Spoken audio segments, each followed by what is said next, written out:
Hi friends, welcome to Sahara at home. இன்றைக்கி நம்ம சேனலில் பார்க்க போகிறது என்னென்னா, கேரளா மத்தி மீன் குழம்பு வீட்டிலேயே எப்படி செய்யலாங்கிறது பார்க்கலாம். ஃபஸ்ட்டு அதுக்கு தேவையான பொருட்கள் பார்த்துடலாம். மத்தி மீன், சின்ன வெங்காயம், மாங்காய், தேங்காய் எண்ணெய், இஞ்சி, புளி.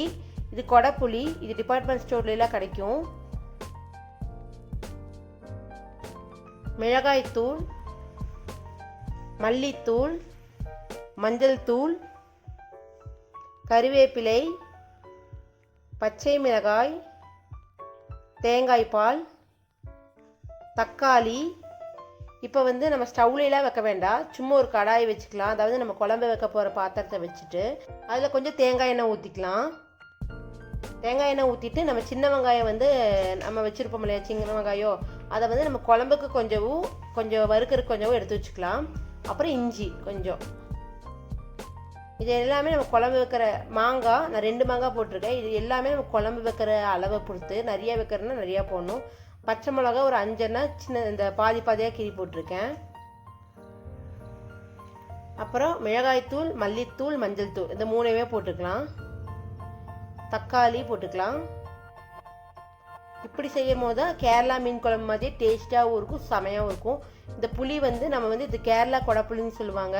இந்த புளியை நம்ம சமைக்கிறதுக்கு 20 நிமிஷம் முன்னாடி ஊற வச்சா போதும். ஊற வச்சு அந்த புளியை அப்படியே இதில் போட்டுடணும். அப்போ தான் நல்லா டேஸ்ட்டாக இருக்கும். இது புளி அப்படியே அந்த புளிப்பு தன்மையை கொடுத்துரும். கொஞ்சம் தண்ணி ஊற்றிக்கலாம். தண்ணி ஊற்றி இப்போ நம்ம போட்ட எல்லாத்தையும் மிக்ஸ் பண்ணி வச்சுட்டு இப்போ ஸ்டவ்வில் வச்சிடலாம். ஸ்டவ்வில் வச்சு நல்லா கொதி வரணும், அந்த பச்சை வாசம் போகணும். ஏன்னா நம்ம இப்போ எதுவுமே வணக்கலை, எல்லாமே அப்படியே தான் போட்டிருக்கோம். இந்த பச்சை வாசம் போன பிறகு தேங்காய் ஊற்றிக்கணும். இந்த தேங்காய் பால் ஊற்றினா தான் நல்லா டேஸ்ட்டாக இருக்கும். தேங்காயும் ஊற்றலாம், ஆனால் தேங்காய் பால் ஊற்றும் போது தான் அந்த எக்ஸாக்ட் அந்த கேரளா மீன் குழம்பு மாதிரியே வரும். இது நல்லா டேஸ்ட்டாக இருக்கும்.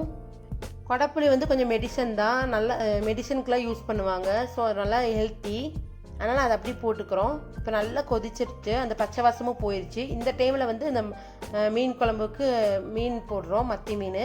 இந்த மீன் பார்த்திங்கன்னா ரொம்ப சின்ன சின்ன மீனாக நம்ம வாங்கியிருக்கோம். இது சின்ன மத்தின்னு சொல்லுவாங்க. இது ரொம்ப டேஸ்ட்டாக இருக்கும். இப்போ நம்ம இந்த மீன் பார்த்திங்கன்னா ரொம்ப நேரம் நம்ம அடுப்பில் வைக்கக்கூடாது. ஒரு 3 மினிட்ஸ் தான் வைக்கணும். ரொம்ப நேரம் வச்சேன்னா மீன் உடஞ்சி போயிடும். ஒரு 3 மினிட்ஸ் வச்சு இப்போ ரெடி ஆயிடுச்சு. இப்போ நல்லா கொதிச்சிருச்சு. இப்போ நமக்கு மீன் குழம்பு ரெடி ஆயிடுச்சு. இப்போ நம்ம தாளிச்சுக்கலாம். இது நம்ம எதுவுமே குழம்புல நம்ம தாளிக்கவே இல்லை. இப்போ கடைசியாக இதுதான் தாளிப்புன்னு செய்ய போகிறோம். இப்போ ஃபஸ்ட்டு ஒரு பாத்திரம் வச்சுக்கலாம். அதில் நம்ம தேங்காய் எண்ணெய் தான் இதில் ஃபுல்லாக யூஸ் பண்ண போகிறோம். நம்ம அப்போ தான் அந்த எக்ஸாக்ட் அந்த மீன் கேரளா மீன் குழம்பு மாதிரியே இருக்கும். இப்போ தேங்காய் எண்ணெய் கொஞ்சம் ஊற்றிக்கலாம். அப்புறம் சின்ன வெங்காயம் போட்டுக்கலாம். சின்ன வெங்காயம் நல்லா தண்ணி கருவேப்பிலை போட்டு தாளித்து ஊற்றிக்கலாம். இப்போ நமக்கு மீன் குழம்பு ரெடி ஆயிடுச்சு. இப்போ நமக்கு சூடான சுவையான கேரளா மீன் குழம்பு தயாராகிடுச்சு.